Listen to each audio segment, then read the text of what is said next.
Okay, perfect. Now here we are, CEO of EscapeArtist, and I'm here talking to Mike Cobb, CEO of Hemispheres Publishing.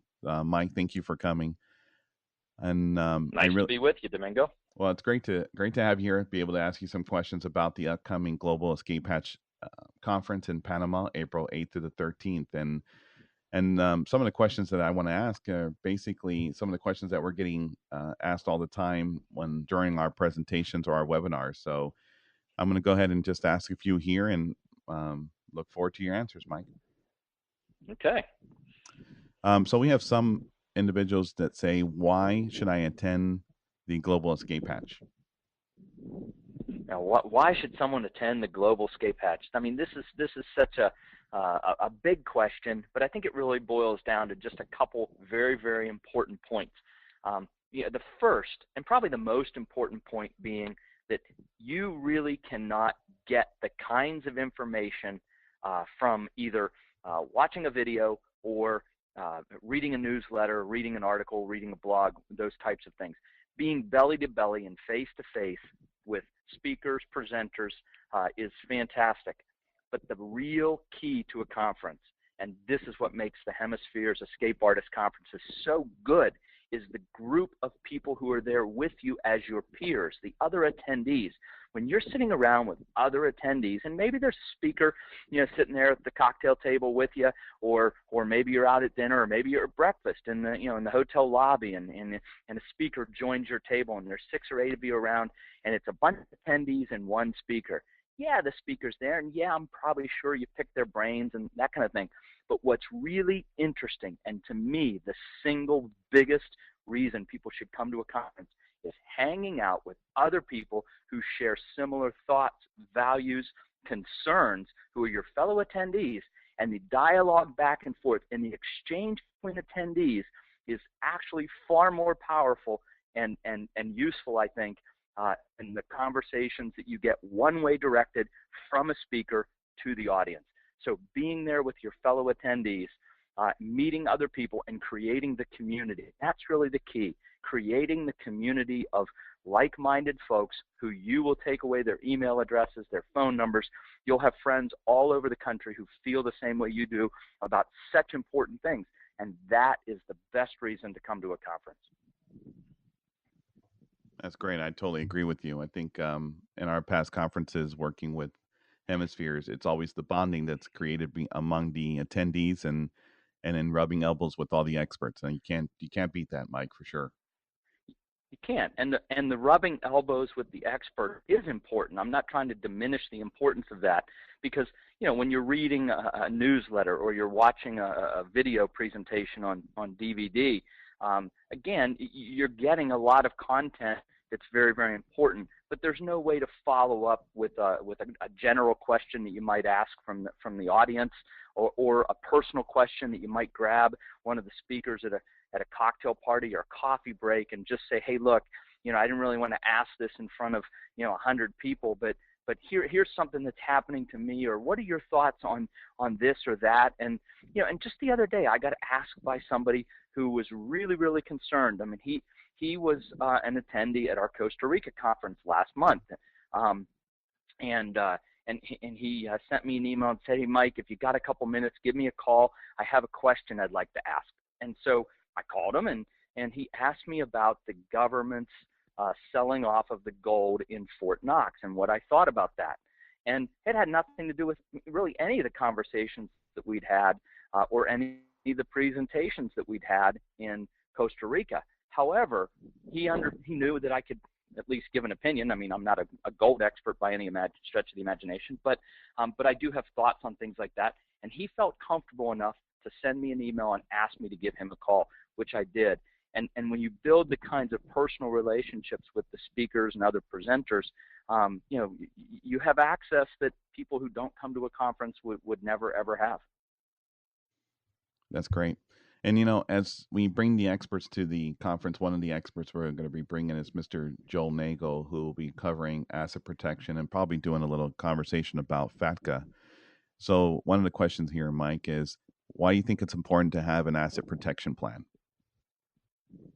Wow. Why is it important to have an asset protection plan?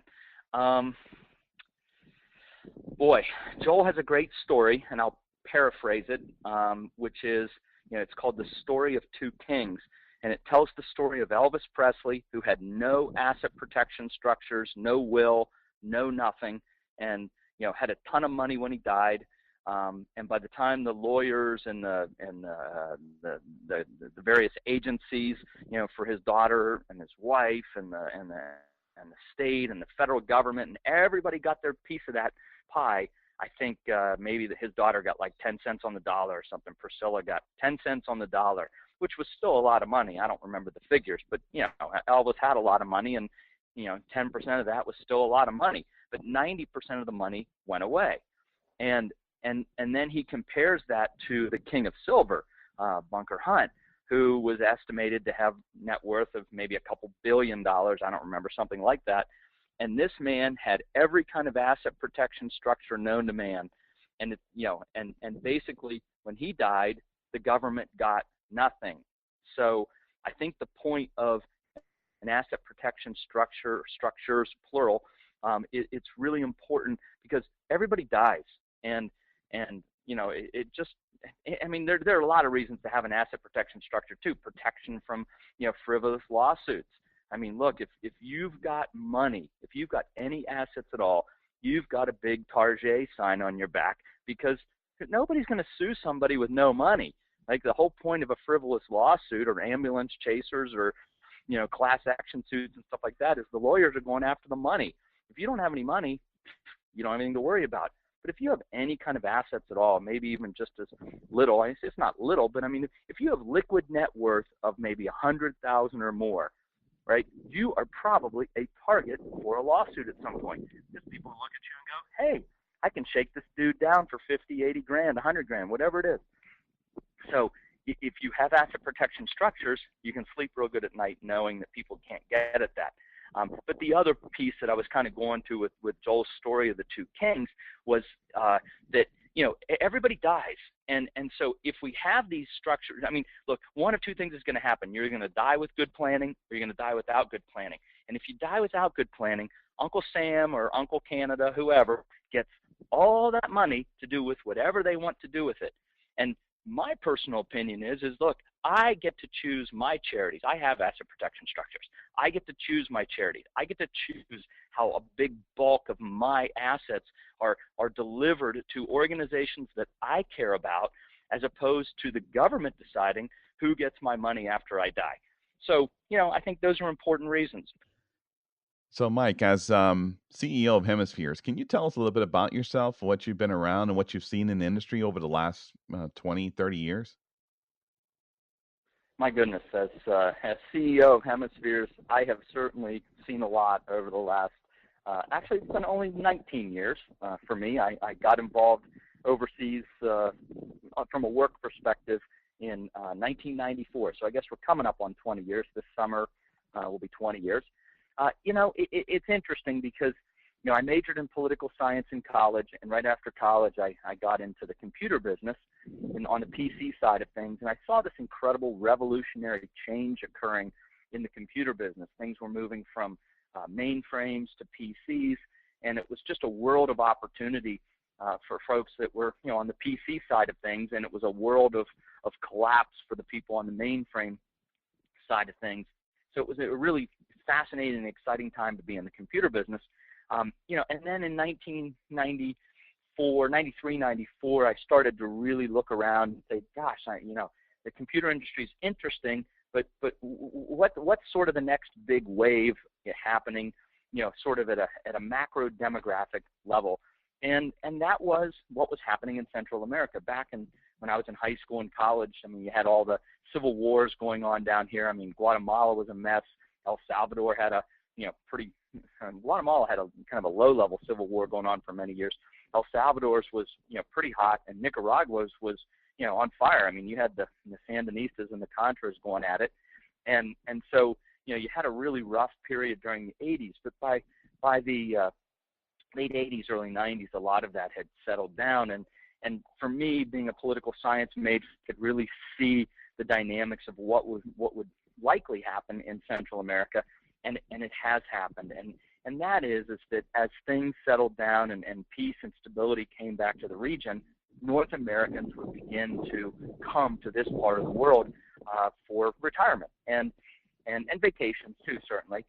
And that's really the big macro demographic shift that I saw happening with peace in the region. And here we are, 19, almost 20 years later, peace has arrived. I mean, a country like Nicaragua is the safest country in Central America, which kind of belies its history of civil war. But I mean, when the World Bank and the Economist Intelligence Unit, I mean, they're out here running, statistical data on a country like Nicaragua, it comes up just at the top of the list, which again is amazing and probably not what most people think about.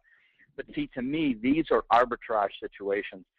When you've got a difference between reality and information, it's an opportunity to make money. And for me, making money is always about serving others.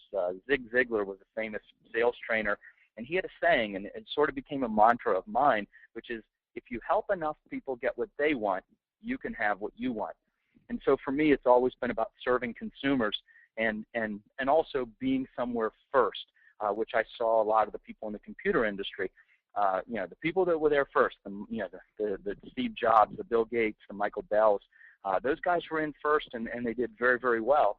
And so coming to Central America in the early 90s, we were first, and we're still first in a lot of ways, being able to get people down here, provide educational materials. We have consumer resource guides that Hemispheres produces. We have country handbooks that Hemispheres produces, because in the end, if people have good information and people understand the why things are happening, or how they might fit into a certain country better than another certain country based on climate, culture, amenities, and things like that, I mean, I think it's really important, because then they can make really good decisions and they can be happy with the decision they make. And so, from Hemisphere's perspective, we do that via a newsletter. We do that via special articles. We do it via the consumer resource guides. We bring in our experts like Joel Nagel and Peter Zipper, and they create an offshore banking and asset protection white paper that we distribute. Country handbooks. All of these things are really, really important consumer resource pieces that people can request and get and help them make better decisions where they want to live in the world. And then ultimately, I think for people who have done their research, they've read the materials, they've read the newsletters, maybe they've attended a webinar or something like that. The next step is coming to a conference where they can really begin to engage the speakers, the other attendees at a level that's significant and meaningful to them, to help them get the kinds of detailed questions or specific questions that they might have answered. And so it's a path. I mean, first it's the newsletter, then it's the handbooks and the resource guides, then maybe it's a webinar, and ultimately it's a conference or two or three. Many people come to 2 or 3 or 4 conferences, maybe they're conference junkies. They love to come to conferences, and I understand why, because probably the conference is the only place they're going to hang out and have breakfast or lunch or cocktails with other people who don't think they're strange for believing the things they believe. So I understand that the conferences do become a community. But the other thing that conferences do is it allows you to drop into a country. Panama, coming up here in just a few weeks, is a great example. You can come to Panama for a 4-day conference. You can come a few days early. You can stay a few days late, do both, whatever. And they get a feel for the country, or maybe go to a specific region of Panama. Maybe you want to live on the coast, so you go down to Coronado, or maybe you want to live in the highlands, so you go up to Boquete for a couple days to kind of try that on for size. And so, people do go to multiple conferences in multiple countries. We have conferences in Ecuador in September. We have a conference in Belize in November. So it wouldn't surprise me to see, many of the people who come to Panama next month also coming back to Ecuador and Belize, because even though the content is similar at the conferences, it is also country specific. And so if you're trying to see which country might be the best country for you, you have the ability to kind of, again, test them on for size, try them on for size, test them out a little bit and see which one wears better than another, because different countries do wear differently. Yeah, that's great, Mike. I'll tell you, that's your definitely your history and what you've seen and how you've seen Latin America grow. You have such a wealth of knowledge that a lot of subscribers and really want to know about. So plan on being interviewed quite a bit in the future so that we can take all that knowledge and put it on recording so we can share it. Absolutely. It's all about helping people get the information they need to make better decisions. You know, what's exciting here is escape artists and hemispheres coming together to do some events together because I think there's a lot of different perspectives. Escape artists has been around for over 18 years, celebrating 19 years now, and being a powerhouse on the internet for expats, but trying to bringing our focus to live, work, play, retire, and invest, and then working together with Hemispheres Publishing that has a strong presence as well. Um, you know, the wealth of knowledge that can come together at the conference is powerful, and so as people come to attend a conference or attend future conferences, they're going to be able to see the wealth of knowledge that's really coming from both publishing houses, and then we come together and team up with Global Wealth Protection to do the global escape hatch down in Panama, April 8th to the 13th. I think that really adds a lot of flavor to that conference and different perspectives from different places. And that to me is what makes the one in Panama, April 8th to the 13th, a very powerful one to attend. There's going to be so much wealth of knowledge. We're going to have breakout rooms. We're going to have such an amazing trip at the end on the Saturday where we'll be celebrating the 100th anniversary of the Panama Canal with the trip on it, with the dinner, you know, and being a part of the culture and just seeing what was being created 100 years ago and really take in the all of the moment, which really makes and it's such an experience at that conference. And you know, Mike, from your perspective, what's the one thing you think people are going to really leave with from the Global Escape Hatch April 8th to the 13th conference? Wow, the one thing that people are going to leave with. Boy, that's a tough question, Domingo. Um, you know, I think it varies by the person, right? Different people are going to take away different things. The canal trip that you just mentioned, celebrating the 100th anniversary of the Panama Canal, I think a lot of people will take that away as the experience of the event. In fact, I would say that probably most people will take that away as the experience of the event. I mean, goodness, I mean, cruising up and down the canal, having dinner. I mean, and I've been through the canal a couple times, and I've spent a lot of time at the Miraflores locks at the museum.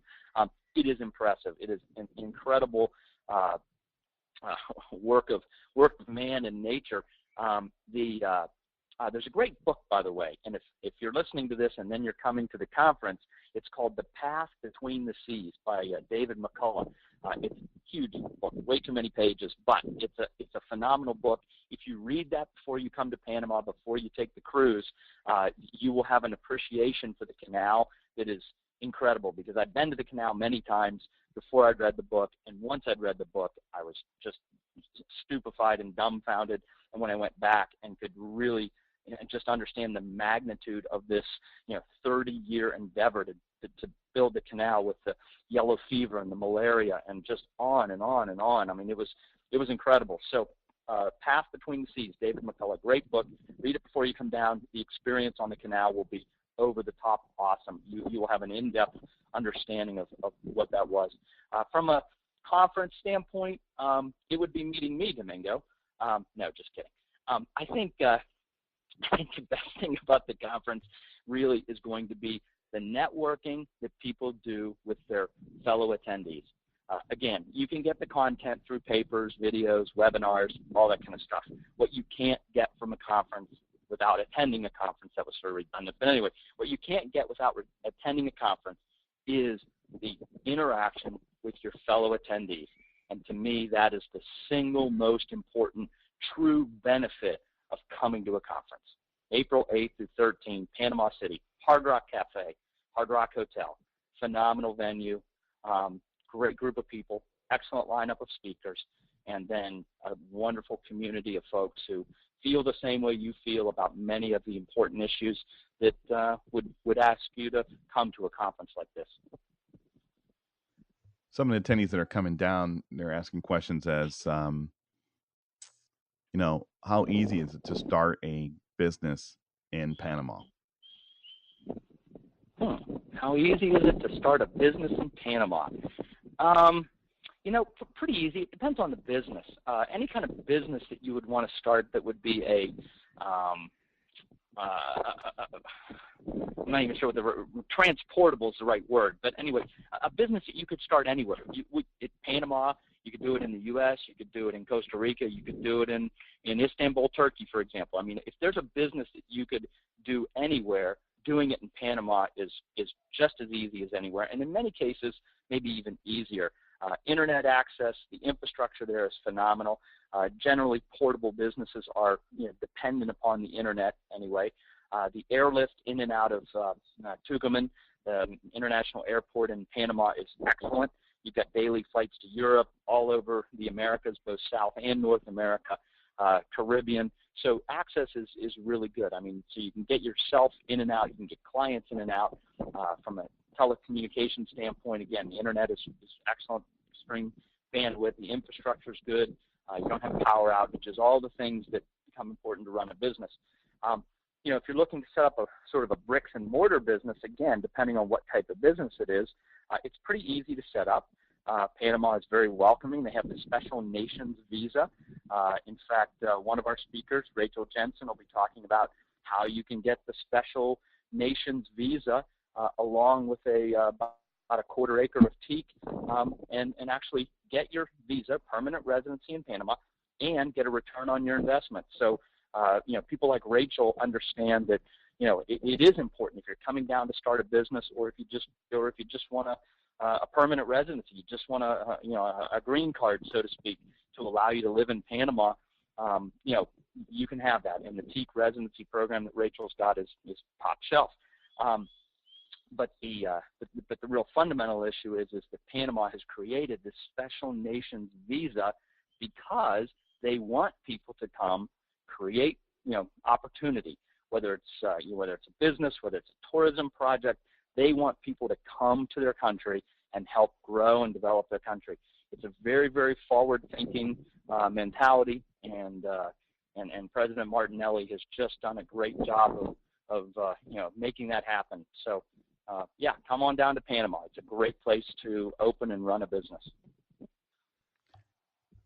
Thanks, Mike. As we're having this conversation, I close my eyes and I listen to your voice, but there's something in the voice, something in the recording that really stands out, and I have to say, and the sounds that are coming through, it's definitely not. I'm sorry to say it's not your voice, but it must be the nature around you. So right now, here I am. I'm sitting and talking to a mic in the States, and I'm actually not, no pun intended on that one, but and I'm talking to Mike, and Uh-huh. so Mike, talk to me. Where are you? Where are you right now? As I'm talking and we're having this conversation and sharing all this information about the conference, I hear some wildlife behind you. So share a little bit about where you're at right now. Uh, where am I right now? Domingo, you're never going to believe this because, I'm in my backyard. I live in Managua, Nicaragua, and, I've got a bunch of pigeons walking around my backyard eating the grass that was cut yesterday, or the seeds and stuff that were cut yesterday. But I'm actually, believe it or not, off and on walking on my tightrope in my backyard as we have this interview, just hanging out. The birds are out. I've got a couple choqueros. I can see them in the tree near me, which is a kind of form of parrot. You can kind of hear I don't know what the name of the bird. It's the yellow-breasted bird that hangs out here. You can kind of hear the whistle in the background. We love living in Nicaragua. It's a wonderful place. It is, tropical, but this is the dry season. We haven't seen a drop of rain in 2 months, and we won't another drop for another 3 months till about the end of May. So it's a wonderful place to live. We love it here, and we've got mango trees, grapefruit trees, lime trees, avocado, almonds, just all kinds of stuff growing in our yard. It's a veritable garden, and it's nice to be able to do an interview with you while I'm hanging out in my backyard. Literally hanging out, right? Doing the tightrope. Doing the tightrope. Yep, hanging about 1.5 feet above the ground. Well, I have to say, for anybody who comes and attends one of the Escape Artists and Hemispheres conferences, in the early mornings, this is a special treat. Mr. Cobb here will bring his rope to the conference and share with anyone on how to do the exercise of the tightrope, something that he's been doing for many years and he's an expert of. And I think you're going to cross the Grand Canyon one day, Mike, but or is it from the Sears Maybe Tower to not. the Empire State Building, something like that, right? I think that's So, yeah, that would be a long one, by the way. The Sears Tower to the Empire State Building, that would be a long walk. But anyway, everybody has dreams, Mike. Everybody has dreams, and it's okay to have it out there. Put it out there in the universe, and you never know what happens. That's right. But yes, we've had lots of attendees up on the tightrope. In fact, at the Global Escape Hatch Conference last fall in Bocas del Toro, Panama, we had a bunch of the attendees and some of the speakers giving it a try down by the beach, tied up between two coconut trees, which was a lot of fun most mornings. So yeah, I'll have it, although I'm not sure in Panama City quite where we set it up, but who knows, I'll bring it, and if we can find a place somewhere in the Hard Rock or near the Hard Rock to hook it up, we will, and we can have some fun on it. Yeah, that sounds great. And before we leave here, Mike, I just want to ask you one more question, and this one's a little bit more personal, so feel free to just be open about it, and I'll just record it. But thank you. what's your one experience in Panama that you like to share with everyone that you've had that really stands out when you think about Panama? For me, Panama has been more than anything else about a reforestation program that we took advantage of back, goodness, now like 14 years ago. Back in the late 90s, 98, 99, Panama was pushing this big reforestation incentive. And Joel Nagel, myself, and 5 other guys said, you know what? Let's start a teak plantation in Panama. And I can remember I was still living in Shepherdstown, West Virginia at the time, and I was a Rotarian, and so I'd be having breakfast at the table, and I'd be either coming to Panama or going to Panama next week or whatever it was. And people would veritably ask, I mean, like, well, what are you doing, Cobb? Why are you going to Panama? What's happening?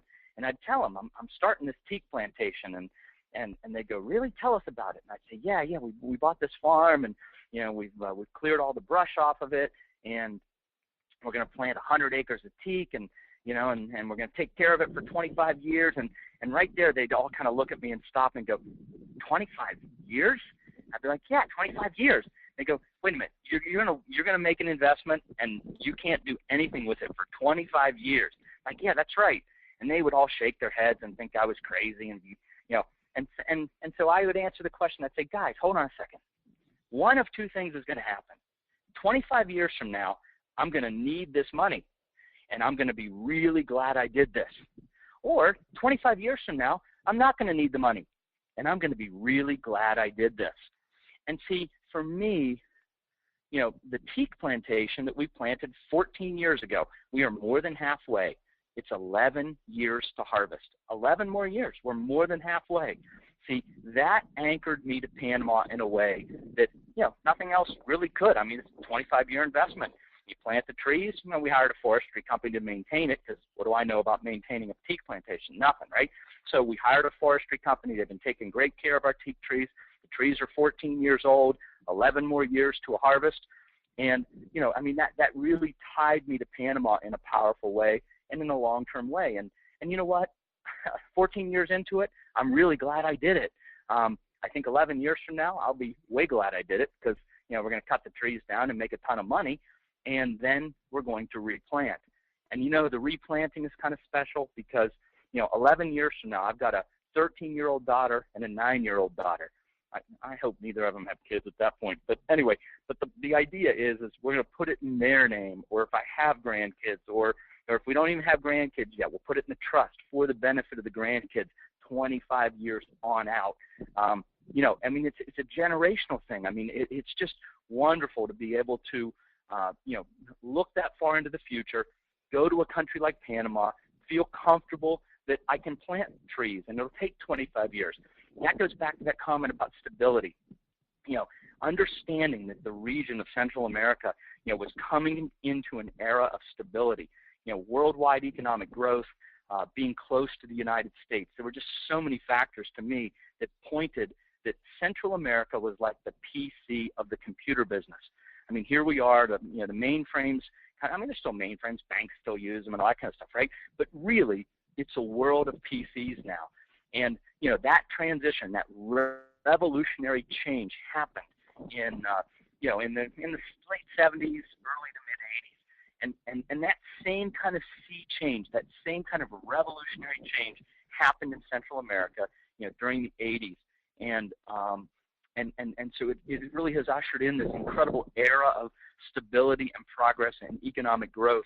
And then the other dynamics of being close to the United States, decent population growth, not exorbitant population growth. Many, many factors contribute to this era of stability and growth in the region. And so when you make a 25-year investment in a country like Panama, you have to look at things like stability and political risk and other factors. And to be able to make that investment 14 years ago in Panama, to be here, 11 more years to harvest, feeling very good about Panama's future, that to me is what Panama is. It's a lot more things. We actually, I'm also the CEO of a development company. We have a community that we're building in Panama for retirees called Los Islotes, Grandes Islotes. So I mean, we're engaged in Panama at many different levels.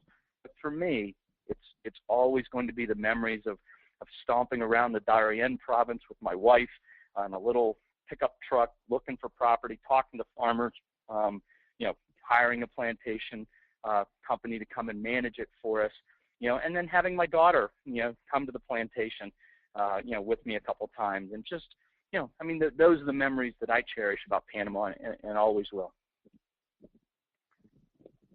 Yeah, that's great. It really is. I can imagine the reaction on the people's face when they said 25 years. But Mike, you're a visionary. Well, yeah, somebody has to be. Remember, envision Sears Tower, Empower State, one line all the way across. Mike Cobb crossing it. Indeed, Domingo. Indeed. Well, Mike, thank you for coming on the line here, and it's been great chatting back and forth with you, and getting some questions and answers done for some of our subscribers and readers that want to know about EscapeArtist and global escape hatch and Hemispheres coming together to make something very powerful here as an event, April 8th to the 13th. So thank you very much. Well, you're welcome, Domingo. I look forward to seeing you there, obviously, and then also all the folks that decide they want to attend the conference and meet their fellow attendees and have some incredible takeaways. I look forward to seeing everybody there and engaging the wonderful community that we've been able to pull together, both of us with our readers and our members and stuff like that. It's just it's a wonderful experience, and I look forward to it as well, Domingo. I want to thank Mike Cobb, CEO of Hemispheres Publishing, for joining us today and sharing his points of view from Panama and a little bit of his history and some of the memories he's created out of Panama and why we should attend the conference here, April 8th through the 13th, Global Escape Hatch, that we're hosting together with Global Wealth Protection. I want to thank everybody for joining us. I want to invite you to go to escapeartistlive.com to sign up for the event. We have limited tickets that are VIP VIP tickets to go and attend the boat cruise on that Saturday. So come on in. First ones to get the tickets, first ones to go. So please go to escapeartistlive.com. Register right away. And I want to thank you very much. And Mike, thank you for your time. I truly appreciate it. My name is Domingo Silvas, and I am an escape artist. Thank you.